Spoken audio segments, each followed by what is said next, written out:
sama warga sekolah untuk dapat mencegah sedini mungkin adanya kegiatan dan tindakan yang dapat mengganggu proses belajar mengajar.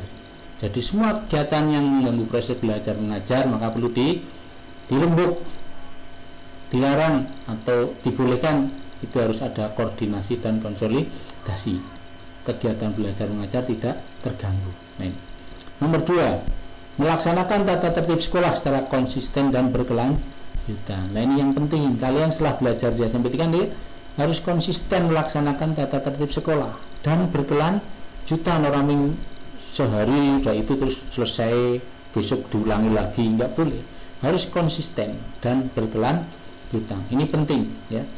Sehingga terbentuk pribadi yang disiplin ya. Nomor 3, melakukan koordinasi dengan komite sekolah dan pihak keamanan setempat untuk keterselenggaranya ketahanan sekolah. Nah, ini penting sekali. Di SMP 3 Banyumas sudah ada koordinasi. Tiap ada masalah kita akan menghubungi komite sekolah. Tiap ada masalah berkaitan dengan keamanan kita selalu berkomunikasi dengan kepolisian, dengan Koramil maupun dengan pihak yang lain. Anggarannya ketahanan sekolah. 5, mengadakan penyuluhan bagi orang tua dan siswa yang bermasalah. Ini sudah semuanya. Jadi kalau kalian bermasalah, nanti orang tua kalian juga masyarakat sekitar juga ikut membantu menyelesaikan masalah kalian. Kemudian 5, mengadakan penyuluhan dan pembinaan kesadaran hukum bagi siswa. Ini juga rutin dilaksanakan terutama untuk tata tertib lalu lintas. Ini setiap tahun kami juga mengadakan penyuluhan tertib lalu lintas yang dilaksanakan kerjasama dengan kepolisian sektor Banyumas. Pembinaan pengembangan keimanan, ketakwaan, bermoral Pancasila, kepribadian yang sopan santun dan berdisiplin. Ini jelas lewat pendidikan agama kita melakukan pengembangan ketakwaan, keimanan, kemudian etika moral Pancasila, kepribadian, sopan santun dan disiplin melalui kegiatan ekstrakurikuler maupun yang intrakurikuler. 7, mengembangkan logika para siswa, rajin belajar, gairah menulis, gemar membaca, evaluasi dan menentukan dan penemuan para ahli. Jadi kalian kalau membaca itu ini penting sekali, bahwa membaca itu sangat-sangat penting.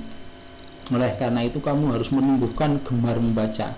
Apa yang dibaca? Informasi yang bermanfaat, penemuan-penemuan para ahli.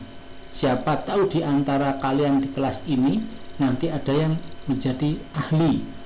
Sudah banyak sekali anak-anak sekolah dengan santai ternyata dia seorang ahli hanya karena rajin belajar. Nomor 8, mengikut sertakan siswa dalam kegiatan ekstrakurikuler dan pengembangan diri. Jadi para siswa semuanya nanti masuk dan ikut serta dalam kegiatan ekstrakurikuler dan pengembangan diri. Nomor 9, mengadakan karya wisata dalam rangka pengembangan iptek. Nah, berhubung dengan kaitan wabah COVID, maka untuk kegiatan karya wisata dalam rangka pengembangan iptek sementara ditiadakan dan nanti kegiatan berikut mungkin akan dilaksanakan jika suasana sudah memenuhi syarat. Siswa semuanya, bagaimana tugas dan tanggung jawab kepala sekolah dalam hal ini yang berkaitan dengan wawasan Wiyata Mandala? Ini sekedar pengetahuan saja buat kalian bahwa kepala sekolah sebagai pemimpin utama bertugas dan bertanggung jawab untuk memimpin penyelenggaraan pendidikan mengajar serta membina pendidik dan tenaga kependidikan serta mampu bekerja sama dan peran serta dalam masyarakat. Jadi kepala sekolah dalam melaksanakan wawasan Wiyata Mandala harus melakukan kegiatan 1, melaksanakan program yang telah disusun. 2, menyelenggarakan baik dengan komite sekolah, OSIS, tokoh masyarakat maupun pihak keamanan setempat. Menertibkan lingkungan yang sekolah yang baik yang berbentuk perangkat dan perangkat lunak, perangkat keras ya berupa sarana prasarana. Lalu perangkat lunak apa anak-anak? Yaitu peraturan-peraturan, tata tertib, tata upacara dan lain sebagainya. Nomor 4, mengadakan pertemuan rutin baik insidental bersifat ekstern maupun intern, baik dengan kepala sekolah, pendidik, orang tua siswa maupun siswa. 5, menyelenggarakan kegiatan yang dapat menunjang ketahanan sekolah seperti pramuka. Nanti di sini juga ada kegiatan pramuka dan PMR Palang Merah Remaja, kegiatan mungkin paskibra, kesenian dan sebagainya. Ada dalam kegiatan ekstrakurikuler yang nanti jika suasana sudah memenuhi, kalian akan disuruh memilih kegiatan tersebut. Dan pramuka dijadikan kegiatan wajib di sekolah kita dengan pilihannya selain pramuka. Jadi nanti ada 2 pilihan ekstrakurikuler buat kalian semua. Para siswa yang berbahagia, selanjutnya mekanisme dalam pelaksanaan wawasan Wiyata Mandala ada 2 tahap. Tahap yang pertama adalah tahap preventif.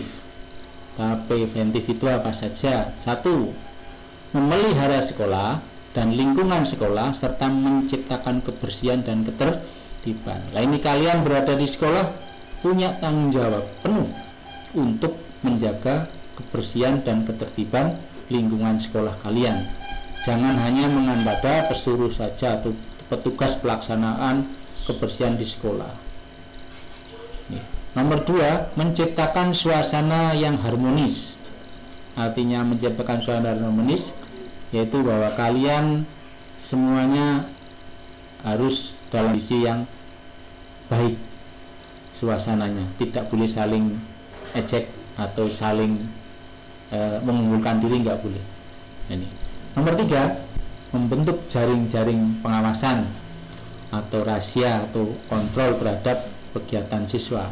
Kalian nanti akan dirahasia suatu saat secara insidental tanpa pengetahuan, supaya kalian terbebas dari tindakan-tindakan atau membawa barang-barang yang tidak ada kaitannya dengan kegiatan di sekolah. Nomor 4, menghilangkan bentuk perpeloncoan. Nah, ini sudah tidak ada.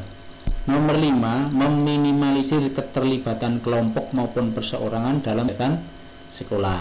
Nah, ini tidak boleh anak-anak ya. Kalau kalian sampai mengajak orang luar di luar sekolah, pengetahuan guru pembina atau kepala sekolah apakah bisa diikutkan di sekolah atau dimasukkan di sekolah atau tidak. Nomor 6, mengisi jam-jam kosong pelajaran atau dengan kegiatan ekstrakurikuler. Di SMP 3 itu nggak ada jam kosong ya, semua jam penuh. Kalau akan guru yang berhalangan hadir, nanti kalian akan mengerjakan tugas dan kalian akan mendapat pelayanan yang lain berkaitan dengan pelajaran yang ada. Nomor 8, peningkatan keamanan dan ketertiban khususnya saat berangkat dan pulang sekolah. Jadi kalian nanti setiap berangkat dan pulang sekolah akan diseberangkan oleh satpam. Jadi jangan nyebrang sendiri, karena situasi kondisi SMP 3 itu di jalan turunan yang kecepatannya tinggi dan sempit jalannya, sehingga tolong kalian semua sebelum diseberangkan oleh Bapak Satpam jangan menyeberang sendiri. Selanjutnya untuk tahap yang represif, yang pertama adalah mendamaikan para pihak yang terlibat perselisihan, berikut orang tua atau pembinanya atau wali kelas dan sebagainya. 2, membatasi areal tempat terjadinya aksi. Ini. 3, menetralisir isu-isu yang berkembang dan mencegah timbulnya isu-isu yang baru.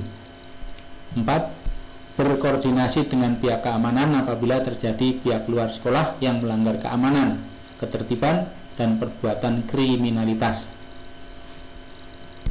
5, mengungkap lebih lanjut keterlibatan pihak luar sekolah atas kasus yang timbul dan menyelesaikan secara hukum. 6, mengikutsertakan para ahli untuk mengadakan bimbingan dan penyuluhan. Sudah di SMP 3 Banyumas, penyuluhan Ibu Elita selalu berkoordinasi dengan BNN, Badan Narkotika Nasional Kabupaten Banyumas, itu yang setiap saat selain guru BK dalam rangka kaitannya dengan bimbingan dan penyuluhan untuk kita semuanya. Nomor 7, memberikan sanksi sesuai tata tertib yang berlaku. Anak-anak yang berbahagia, untuk kesadaran berbangsa dan bernegara, topik berikutnya itu perlu kalian ketahui bahwa di sini makna kesadaran berbangsa dan bernegara, bahwa individu yang hidup dan terikat dalam kaidah dan naungan di negara Kesatuan Republik Indonesia harus mempunyai sikap dan perilaku yang tumbuh dari kemauan diri, yang dilandasi ikhlas rela bertindak demi kebaikan bangsa dan negara Indonesia. Ini penting sekali buat kalian semua. Selanjutnya apa? Nilai-nilai apa yang ada dalam berbangsa dan bernegara? Yang pertama adalah nilai cinta tanah air, ya, cinta tanah air. Kita selaku warga negara Indonesia harus memiliki rasa cinta tanah air. 2. Kesadaran berbangsa dan bernegara. Kesadaran negara kita berdasarkan Pancasila. Nomor 4, rela berkorban untuk bangsa dan negara. Dan nomor 5, memiliki kemampuan bela negara. Pak, apa negara kita punya kemampuan? Punya. Jangan khawatir. Kepolisian kita, tentara-tentara kita adalah sangat kampiun, sangat bagus dalam hal bela negara, sehingga negara kita selalu aman terhadap gangguan dari luar maupun dari dalam. Sedangkan selanjutnya topiknya adalah nasionalisme dan patriotisme. Kesadaran bela negara adalah upaya untuk mempertahankan negara dari ancaman yang dapat mengganggu kelangsungan hidup bermasyarakat yang berdasarkan atas cinta tanah air. Kesadaran bela negara juga dapat menumbuhkan rasa patriotisme dan nasionalisme di masyarakat. Sedangkan upaya bela negara selain sebagai kewajiban dasar juga merupakan kehormatan bagi setiap warga negara yang dilaksanakan dengan penuh kesadaran, penuh tanggung jawab, dan rela berkorban dalam pengabdian kepada negara dan bangsa. Keikutsertaan kita dalam bela negara merupakan bentuk cinta kita terhadap tanah air negara Republik Indonesia. Lalu apa itu nasionalisme, anak-anak? Nasionalisme adalah sikap mencintai bangsa dan negara sendiri. Jadi nasionalisme rasa mencintai bangsa dan negara kita sendiri, negara Republik Indonesia. Namun harus kalian ketahui bahwa nasionalisme itu ada dua, yang artinya sempit dan artinya luas. Nasionalisme dalam arti sempit yaitu sikap mencintai bangsa sendiri secara berlebihan sehingga menganggap bangsa lain rendah kedudukannya, dan nasionalisme ini disebut juga nasionalisme yang Calvinisme. Contohnya Jerman pada waktu Hitler. Tahu Hitler enggak? Kalau belum tahu nanti tanya kepada Bapak Ibu guru IPS. Nomor 2, nasionalisme dalam arti luas yaitu sikap mencintai bangsa dan negara sendiri dan menganggap semua bangsa sama derajatnya. Nah, ini penting buat pengetahuan kalian semua. Anak-anak yang berbahagia, berikut adalah 3 hal yang harus kita lakukan untuk membina nasionalisme Indonesia. 3 hal itu apa saja? 1, mengembangkan persamaan di antara suku-suku bangsa penghuni Nusantara. Dari Sabang sampai Merauke, bagi suku bangsa dan suku negara tetap satu, yaitu Negara Kesatuan Republik Indonesia. Dan mengembangkan sikap toleransi, memiliki rasa tanggung jawab, rasa senasib sepanenggung jawaban sebagai bangsa Indonesia, sehingga ibarat badan, kaki sakit, tangan, badan yang lain juga ikut merasakan sakit. Oleh karena itu setiap ada saudara kita yang mengalami gangguan, musibah atau bencana, kita dipersilahkan untuk selalu membantu karena rasa senasib sepenanggungan. Dan mana ada 4 hal yang harus dihindari. Nah, ini 4 hal ini harus kamu hindari dan harus kamu ketahui. Apa saja? 1, menganggap suku bangsa sendiri paling baik. Nah, ini nggak boleh ya. Tidak boleh, karena kalau sudah terjadi menganggap suku paling baik, bangsa yang lain suku bangsa lain tidak baik, terjadi pertengkaran, konflik yang terjadi, sehingga dilarang. Calvinisme menganggap bangsa sendiri paling unggul rendah. Nah, ini juga nggak boleh ya. Yang ketiga, ekstremisme, sikap mempertahankan pendirian dengan kekerasan dan senjata. Ini juga tidak boleh, ya. Dan yang keempat, provinsialisme, sikap berkutat pada provinsi atau daerah sendiri, nanti seperti katak dalam tempurung. Lah, sikap-sikap itu tidak lepas dari sikap patriotisme, yaitu sikap setuju berkorban segalanya termasuk nyawa sekalipun untuk mempertahankan kejayaan negara. Cirinya apa? Tadi sudah cinta tanah air, rela berkorban untuk kepentingan bangsa dan negara, menempatkan di atas kepentingan pribadi dan golongan. Nah, ini penting sekali. Berjiwa inovatif, ya, inovatif, pembaharu, tidak kenal menyerah dan putus asa.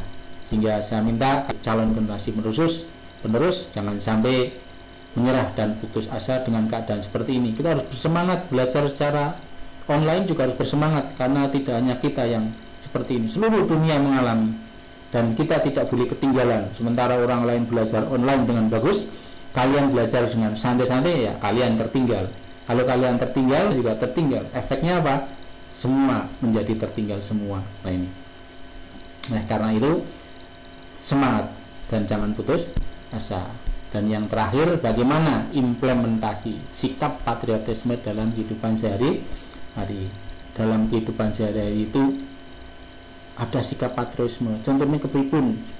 Contohnya misalnya dalam kehidupan keluarga, menyaksikan film perjuangan, ya, membaca buku bertema perjuangan, mengibarkan merah putih pada saat ini dalam kehidupan keluarga. Ini wujud dari patriotisme. Yang 17 Agustus yang mengibarkan bendera di depan rumah.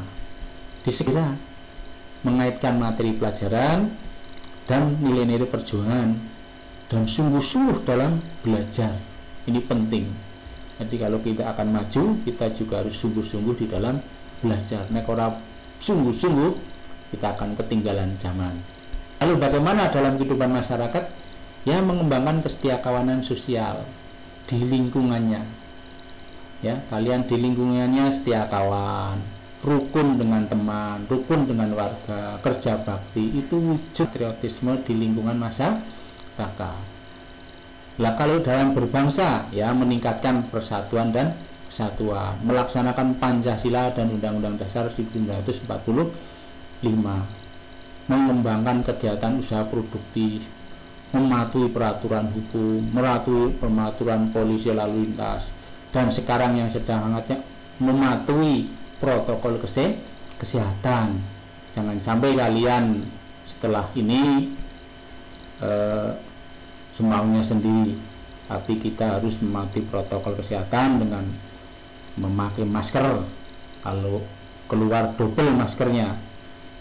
Kemudian kalau tidak ada kepentingan di rumah saja, ya, karena situasi PPKM darurat, kalian di rumah saja. Terpaksa jaga jarak, memakai masker, dan setiap selesai melaksanakan aktivitas hendaknya mencuci tangan dengan. Itulah yang bisa saya Pak Guru sampaikan di dalam acara MPLS tahun ini. Selamat belajar, salam sejahtera, salam sehat, wassalamualaikum warahmatullahi wabarakatuh. Sekian, terima kasih.